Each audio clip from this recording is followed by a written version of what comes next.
کیسے کیسے مسائل میں گھرے ہوتے ہیں، تو ہم ان کو دیکھ کے یہ سمجھتے ہیں کہ یہ تو ان مسائل میں آ گیا، میں نہیں آ سکتا۔ اس لیے یاد رکھو، آفت زدہ لوگوں کو بھی جا کے دیکھنا چاہیے، مسائل زدہ لوگوں کو بھی جا کے دیکھنا چاہیے، اس سے عبرت ہوتی ہے، انسان کے دل میں خوف پیدا ہوتا ہے، تو یہ خوف اس کو عمل کی طرف لے کر آتا ہے، کیونکہ انسانی فطرت ہے۔ قرآن مجید میں اللہ تعالیٰ کا ارشاد ہے کہ اگر اللہ وَلَوْ بَسَطَ اللَّهُ الرِّزْقَ وَلَوْ بَسَطَ اللَّهُ الرِّزْقَ لِعِبَادِهِ لَبَغَوْا فِي الْأَرْضِ، کہ اگر اللہ اپنے بندوں کے لیے رزق بہت زیادہ کشادہ کر دے اور یہ کائنات ٹینشن فری ہو جائے، کوئی غم ہی نہ ہو، اس میں ٹینشنیں کیا ہو جائیں، ختم، سب کے پاس پیسہ، سب کے پاس صحت، اور ہر کام ہٹو بچوں شروع ہو جائے، شادی ٹائم پہ ہو گئی، بیگم بالکل صحیح، میاں کو شوہر بالکل ایک نمبر، بالکل صحیح آدمی مل گیا، ساس ایک دم ایکوریٹ، بالکل کبھی بہو کو تنگ اس نے نہیں کیا۔ یہی ہوگا نا ضمن سب کچھ اگر صحیح ہو جائے۔ رزق کی کشادگی تو ایک، یعنی اللہ نے اس کو تو ایک بطور علامت کے بیان کیا نا، کہ رزق کی کشادہ ہونے سے لوگ سمجھتے ہیں کہ مسائل حل ہو جائیں گے، تو آیت کا مطلب یہ ہے کہ اگر انسانوں کے سارے مسائل حل ہو جائیں، سب خوشحال زندگی شروع کر دیں، سب کے سر پہ بال ہوں، سب کی صحت اچھی ہو، اور کھانے کو سب کو صحت مند غذا ملتی ہو، اور وہی ابھی جو مسائل چلتے ہیں، بیوی بھی ٹھیک ہو، بیوی کے لیے میاں بھی ٹھیک، ساس بھی بہت اچھی ہو، وہ چاہتی ہے کہ میاں بیوی آپس میں محبت سے رہیں، سسر صاحب بھی بہت نیک، نندیں ایک نمبر کی ہوں، بہترین، وہ جب اپنی بھابھی سے ملتی ہوں اپنے بھائی کی تعریف کرتی ہوں کہ ہمارا بھائی بہت اچھا، اور جب بھائی سے ملتی ہوں کہ کس کی تعریف کرتی ہوں، بھابھی بہت اچھی، اس بھابھی کو چھیڑنا نہیں، اس کو تنگ نہیں کرنا، یہ چاند سی بھابھی ہے۔ سمجھ میں آ رہی؟ اگر یہ سارا سیٹنگ ہو جائے نا، ہے نہیں نا مسئلہ، سارے یہی تو، سارے مسائل ہی یہی ہیں نا، کنواروں کی شادی ہو جائے، جاب اچھی ہو جائے، ٹھیک ہے نا، بل جتنی بجلی استعمال کر رہے ہیں اتنا بل آئے۔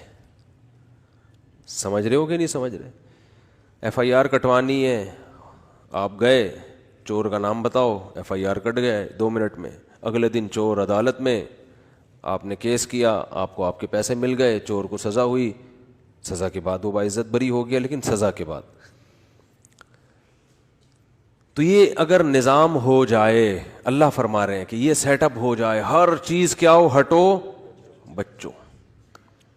وزیر اعظم نے انتخابات سے پہلے جو وعدے کیے تھے وہ پورے ہو رہے ہیں، پورے جو کہا تھا بالکل ایز اٹ از ہے بھائی، وزیر اعظم بننے کے بعد سب کام ہو رہے ہیں بھائی۔ اپوزیشن یہ کہے کہ چلو 5 سال اس کو تمیز سے حکومت کرنے دو، اس کا حق ہے، اگلے 5 سال ہم ٹرائی کر لیں گے، ایک دوسرے کی ٹانگیں نہ کھینچیں۔ یہ تو کوئی بنتا نہیں ہے، بنتا ہے تو وہ اپنی ٹانگیں سنبھالنے میں اس کو زیادہ ٹائم لگتا ہے۔ ہمارے یہاں کوئی وزیر اعظم بنتا ہے نا، کوئی بھی، تو حکومت چلانے کے بجائے اس کو اپنی کرسی بچانے میں ٹائم۔ اب آپ کسی گورنمنٹ کے آفیسر کو کہیں بٹھاؤ کرسی پہ اور اسے بولو آپ کے ذمے یہ پروجیکٹ ہے، مکمل کرنا ہے، وہ بیچارہ صبح آفس پہ کرسی پہ آگے بیٹھا، تو ایک بندہ آگے کرسی کھینچ رہا ہے، تو وہ کرسی کو پہ ٹکنے میں زیادہ صلاحیتیں خرچ کرے گا، قوم کی خدمت نہیں کرے گا وہ، اور اگر پہلے سے ہی نہ کرنا چاہ رہا ہو تو اور بہانہ مل جائے گا اس کو۔ تو اس کائنات میں، اس زمین میں کچھ صحیح ہو رہا ہے، کچھ الٹا پلٹا، کچھ صحیح، کوئی آپ کسی سے کوئی بات سمجھا رہے ہیں وہ سمجھ جائے، آپ کسی سے کوئی بات کر رہے ہیں وہ کیا ہو جائے، وہ بات سمجھ جائے۔ ایسا ہوتا ہے، سمجھاتے ہو اگلا سمجھ ہی نہیں رہا ہوتا، آدمی کہتے اس کو دیکھو پاگل ہو گیا ہے۔ تو اگر اس دنیا میں سب کچھ صحیح بالکل ہر چیز ایکوریٹ ہونا شروع ہو جائے، عدالتوں میں انصاف، پولیس کو پتہ ہو کہ کس کو گرفتار کرنا ہے.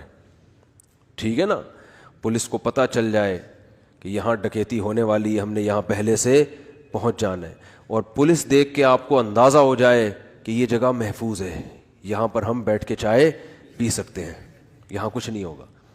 وہ الٹا رہا ہے, پولیس کی موبائل کھڑی ہے, بیٹا نکلو یہاں سے, اللہ خیر کرے, پتہ نہیں کیا ہونے والا ہے یہاں. ڈاکٹر آپ کو وہ دوا لکھ کے دے, اگر ایک ہی میڈیسن ہے, کمپنیاں دو مختلف ہیں, تو وہ آپ کی خیر خواہی میں آپ کو وہ کمپنی کی دوا ریکمینڈ کرے جو سستی ہے آپ کے لیے, حالانکہ رزلٹ اس کا وہی ہے جو مہنگی دوا کا ہے, لیکن وہ سستی اس لیے لکھ کے دے رہا ہے کہ بھائی آپ کے پیسہ بچے گا, آپ کا خرچہ بچے گا. جہاں ٹیکا لگانا ہے وہیں لگا رہا ہے. ٹھیک ہے نا. وہ جب دوا لکھ کے دیتا ہے تو میڈیکل اسٹور والے کی سمجھ میں اس کی اسپیلنگ آ رہی ہو, کیونکہ میرے ساتھ ایسا ہو چکا ہے. ڈاکٹر نے کیڑے مکوڑے بنائے, میں دوا لے کر آیا, وہ غلط دوا دے دی میڈیکل والے نے. ایک تو ہم نے کھا لی, اگلی دفعہ جب دیکھا تو مجھے اندازہ ہوا یار یہ کچھ عجیب سی لگ رہی ہے, یہ کچھ کیا دے دیا کیا, تو اس نے کہا سوری غلط دوا دے دی میں نے. تو وہ ڈاکٹر کی اسپیلنگ کی کیڑے مکوڑوں کی وجہ سے. ڈاکٹر نے لال بیگ بنایا تھا, وہ سمجھا کہ کیڑے مکوڑے بنے ہوئے ہیں. ٹھیک ہے نا, تو وہ کھٹمل سمجھا یا کچھ اور سمجھا.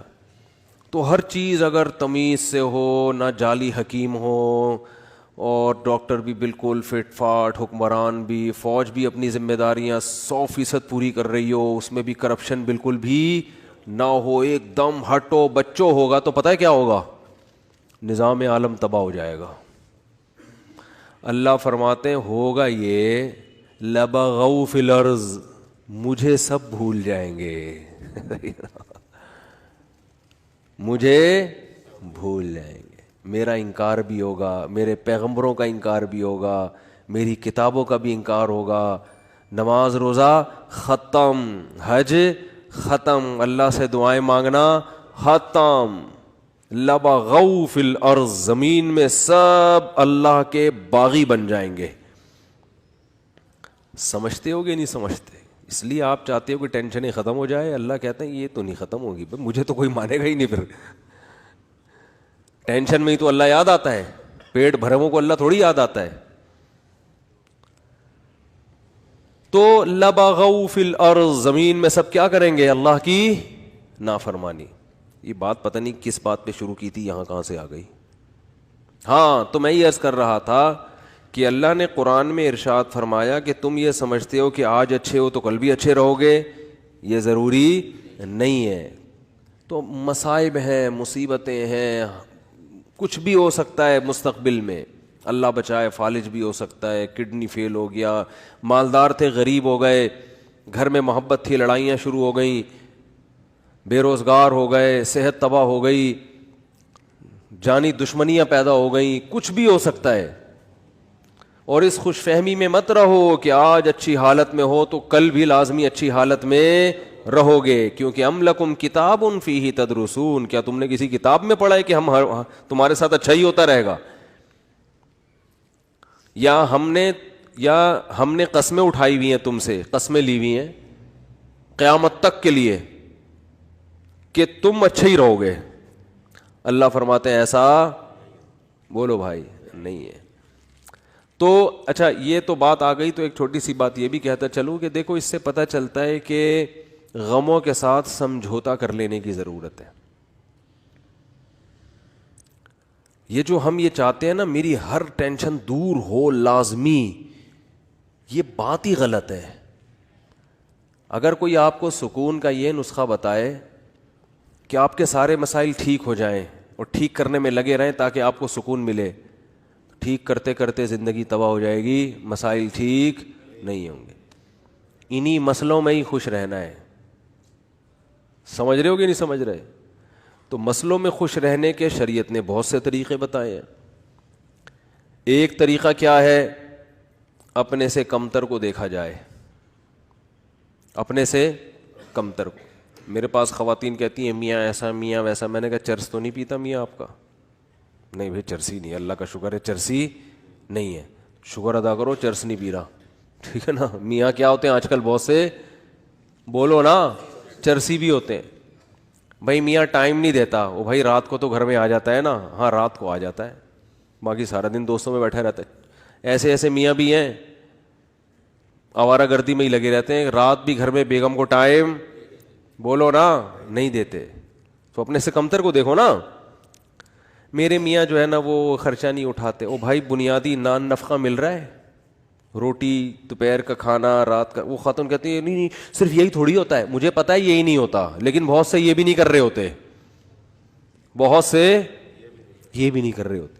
پھر عورتیں ترستی ہیں کہ چلو آدھا تم کر لینا، آدھا راشن ہم ڈال لیں گے، شادی تو کر لو، ٹھیک ہے نا، کوئی اچھا میاں تو مل جائے، یہ کم از کم پورا خرچہ تو اٹھا رہا ہے، اگرچہ وہ پورا اتنا نہیں دے رہا جتنا عام لوگ دیتے ہیں، گزارا تو ہو رہا ہے نا، میاں کا نام تو لگا ہوا ہے۔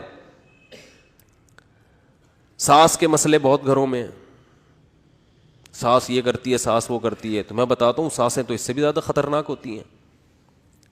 تو نبی، اچھا مرد کے بارے میں بھی ایسا ہی ہے، بھائی بیگم یہ نہیں کرتی، وہ نہیں کرتی، یہ نہیں کرتی، ابے فلاں کی بیگم کو جا کے دیکھ ٹھیک ہے نا، فلاں کو جا کے دیکھ، تو شکر ادا کر۔ ایک صاحب نے، بڑے دیندار تھے، وہ کہہ رہے یار میری بیگم جو ہے نا وہ صحیح پردہ نہیں کرتی ہے، میری بیگم جو ہے یہ کرتی ہے وہ کرتی ہے، دیندار نہیں ہے۔ تو میں نے کہا یار نماز پڑھتی ہے؟ اس نے کہا، میں نے کہا موٹا موٹا پردہ کرتی ہے، ایسا تو نہیں بالکل ہی ماڈرن اور لڑکی بن کے اسکرٹ پہن کے جا رہی ہو؟ کہہ رہے نہیں نہیں ایسے۔ میں نے کہا شکر کرو بھائی، ایسے ایسے لوگ ہیں، خود دیندار ہیں، حاجی نمازی، بیگم صاحبہ سلیو لیس کپڑے پہن کے بازاروں میں گھومتی ہیں، تو شکر ادا کرو، چلو واجبی پردہ تو ہے نا کم از کم، زیادہ کے چکر میں بس گزارا چلاؤ، کیونکہ مسائل ہے نا، بڑی مصیبت سے بچنے کے لیے چھوٹی مصیبت کو برداشت کرنا پڑتا ہے۔ علیحدگی کے بعد بڑی مصیبتیں ہیں، وہ زیادہ ٹینشن ہے وہ، کیونکہ یاد رکھو شیطان جو ہے نا یہ بہت بڑی فلم ہے، آپ کو بتا دوں میں، شیطان اتنی بڑی فلم ہے نا کہ میں نے دنیا میں شیطان سے بڑی فلم نہیں دیکھی۔ یہ پتہ ہے کیا کرتا ہے کمبخت، جب آپ ساتھ رہو گے نا تو ایک دوسرے کی نیگیٹو چیزیں لے کر آئے گا سامنے، جس دن آپ میں علیحدگی ہوئی آپ ایک دوسرے کی پازیٹیو چیزیں یاد دلاتا ہے۔ پھر یہ جن میاں بیوی میں بھی طلاقیں ہوئی ہیں نا، تو جب ساتھ رہ رہے تھے تو شوہر بھی بیوی کی نیگیٹو چیزوں کو، عورت بھی شوہر کی نیگیٹو چیزوں کو زیادہ دیکھ رہے ہوتے ہیں، یہ بھی نہیں کرتی، یہ بھی نہیں کرتی، وہ کہتی ہے یہ بھی نہیں کرتا، وہ بھی نہیں کرتا۔ جب طلاق ہوتی ہے نا، شیطان علیحدگی، پھر آدمی کہتا ہے یار اس میں تو یہ بھی کرتی تھی، یہ تو یہ بھی کرتی تھی یہ تو یہ بھی، کہیں اور شادی ہو جائے گی نا، پھر آپ کہو گے یار پرانی والی کم از کم ایسی کمبخت تو نہیں تھی، اس میں اتنا تو شعور تھا یار، ٹھیک ہے تمیز سے بات نہیں کرتی تھی لیکن یار اتنا تو تھا کہ اگر میں چائے کا بولتا تو چائے تو بنا کے دے دیتی تھی۔ یہ شیطان ہے۔ حالانکہ اب شریعت کہہ رہی ہے پرانی والی کو چھوڑو، اب نئی کی خوبیاں دیکھو، لیکن جب نئی ہوگی نا تو پرانی کی خوبیاں اور نئی کی خامیاں، اور وہ جب کہیں اور شادی کرے گی تو نئے والے کی خامیاں، پرانے والے کی خوبیاں، اور بتا بھی رہی ہوتی ہیں کہ آپ سے شادی ہو گئی، آپ جو ہے نا چلو جیسا بھی تھا میرا پرانا میاں، کم از کم جب بھی اس کو میں نے بولا خربوزے کا، اس نے خربوزہ لا کے مجھے دیا ہے، اور اچھی سبزی اچھی لاتے تھے وہ، ان کو تو ٹماٹر خریدنے نہیں آتے۔ یہ شیطان اتنی بڑی چیز ہے کہ آپ کو کیا بتاؤں میں، ہر چیز میں یہ کیا لے کے جاتا ہے، نیگیٹو۔ تو آپ نے